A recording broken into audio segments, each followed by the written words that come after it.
Assalamualaikum warahmatullahi wabarakatuh. Saya Angga Muhammad Rizky Simamora dengan NIM 52432300021 dari kelas Teknik Elektro E. Video ini dibuat bertujuan untuk memenuhi tugas responsif mata kuliah praktek dasar elektronika. Nah, pada soal yang pertama, jelaskan konsep dari tegangan listrik, arus listrik, dan daya beserta contohnya. Nah, yang pertama saya akan menjelaskan tentang tegangan listrik atau voltage. Tegangan listrik adalah beda potensial antara dua titik dalam suatu rangkaian listrik yang menyebabkan aliran elektron. Satuan tegangan listrik adalah volt, yang bisa dilambangkan dengan V, dan alat untuk mengukurnya adalah voltmeter. Rumus yang bisa digunakan untuk mencari volt adalah V sama dengan I kali R, di mana I adalah arus dan R adalah tahanan. Kemudian contoh tegangan ini adalah baterai 9 volt memiliki tegangan 9 volt antara kutub positif dan negatifnya. Jadi, cara untuk mengukur voltase pada menggunakan voltmeter itu dengan disambungkan secara paralel. Nah, paralel antara kutub positif dan negatifnya. Kemudian contoh yang kedua adalah stop kontak di rumah biasanya memiliki tegangan 220 volt di Indonesia. Kemudian yang kedua ada arus listrik atau current. Arus listrik adalah aliran muatan listrik atau biasanya elektron dalam suatu konduktor. Jadi, konduktor di sini bisa seperti kabel atau hal-hal lainnya yang bisa menghubungkan listrik.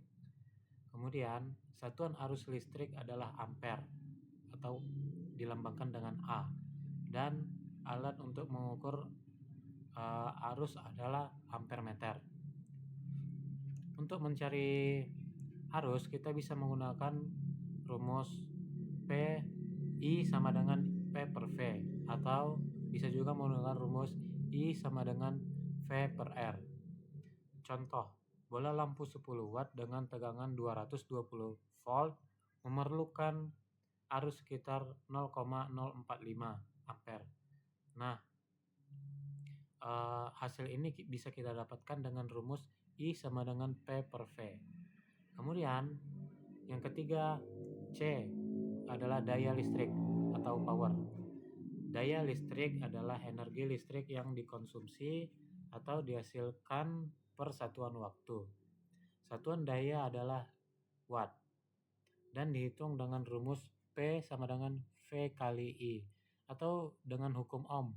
P sama dengan I pangkat 2 kali R atau P sama dengan V pangkat 2 per R. Contohnya, lampu LED 10 watt menggunakan daya 10 watt. Artinya, dalam 1 jam ia mengonsumsi daya 10 watt hour.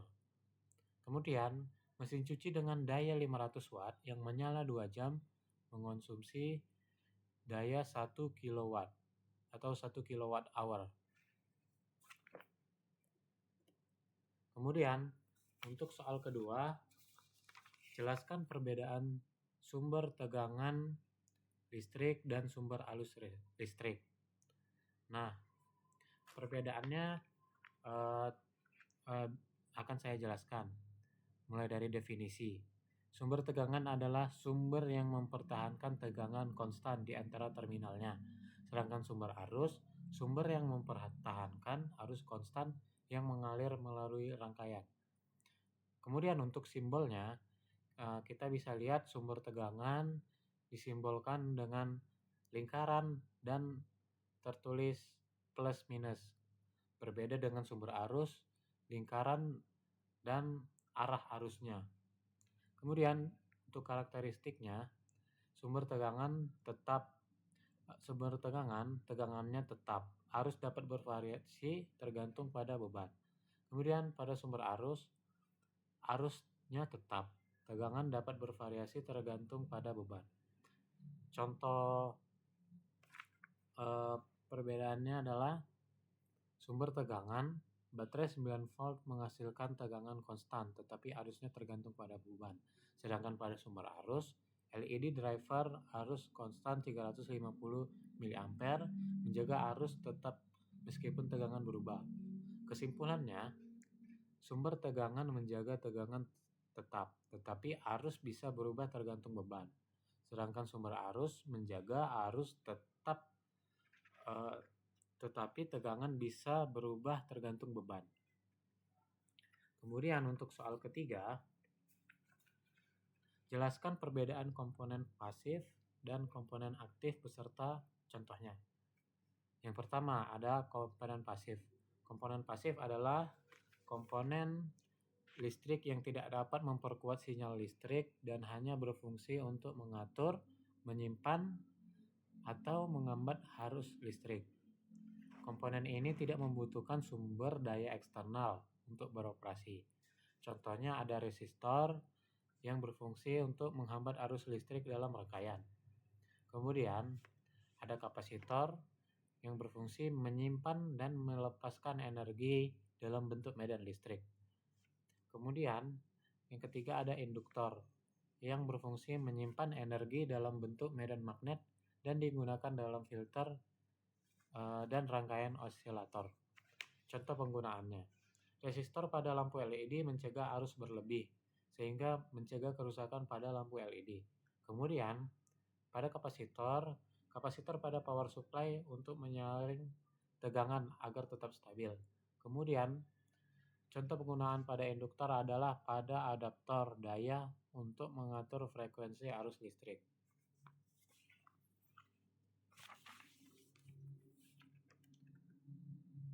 Kemudian saya akan menjelaskan tentang komponen aktif. Komponen aktif adalah komponen yang dapat memperkuat sinyal listrik, mengendalikan arus, atau bahkan menghasilkan daya listrik. Komponen ini membutuhkan sumber daya eksternal seperti baterai atau catu daya. Contoh, dioda mengalirkan arus listrik hanya dalam satu arah, digunakan dalam penyarah tegangan AC ke DC. Yang kedua, transistor berfungsi sebagai saklar elektronik atau penguat sinyal. Yang ketiga ada IC atau Integrated Circuit, mengandung banyak transistor, resistor, dan kapasitor dalam satu chip. Digunakan dalam mikroprosesor, sensor, dan perangkat elektronik lainnya. Contoh penggunaannya adalah transistor pada amplifier untuk memperkuat suara di speaker. Kemudian dioda pada charger HP untuk mengubah arus AC ke arus DC. Kemudian IC pada Arduino untuk mengontrol perangkat elektronik lainnya. Kesimpulannya, komponen pasif hanya mengatur atau menyimpan listrik tanpa memperkuatnya. Sementara komponen aktif memperkuat, mengendalikan, atau menghasilkan arus listrik pada rangkaian. Kemudian pada soal yang keempat, deskripsikan karakteristik komponen dioda beserta fungsinya. Yang pertama ada karakteristik dioda. Dioda adalah komponen elektronik aktif yang memungkinkan arus listrik mengalir hanya dalam satu arah.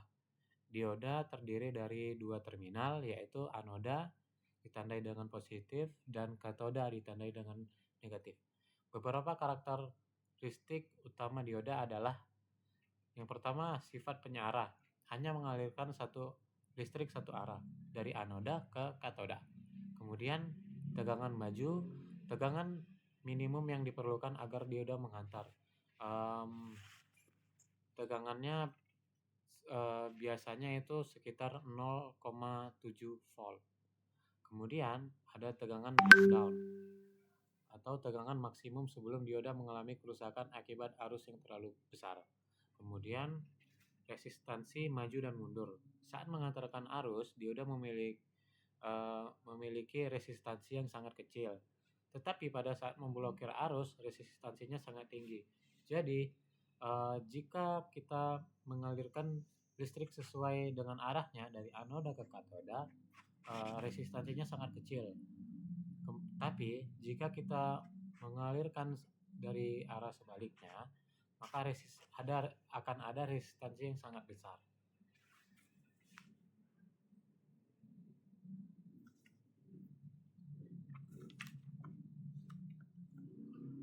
Kemudian ada fungsi dioda.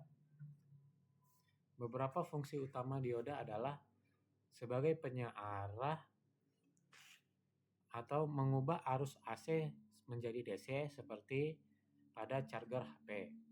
Kemudian ada proteksi tegangan, yaitu yang fungsinya untuk mencegah lonjakan tegangan. Kemudian ada deteksi sinyal untuk memodulasi sinyal seperti pada radio ataupun alat komunikasi lainnya. Kemudian ada deteksi sinyal untuk memodulasi sinyal. Kemudian ada pengaturan tegangan untuk menstabilkan tegangan. Kemudian pada soal nomor 5, deskripsikan karakteristik komponen transistor beserta fungsinya. Yang pertama A, karakteristik transistor. Transistor adalah komponen aktif yang berfungsi sebagai saklar elektronik dan penguat sinyal. Transistor terdiri dari 3 terminal utama dan penguat sinyal. Transistor terdiri dari 3 terminal utama, yaitu basis yang ditandai dengan B, terminal kontrol yang mengatur aliran arus. Kemudian ada kolektor, terminal tempat arus utama masuk.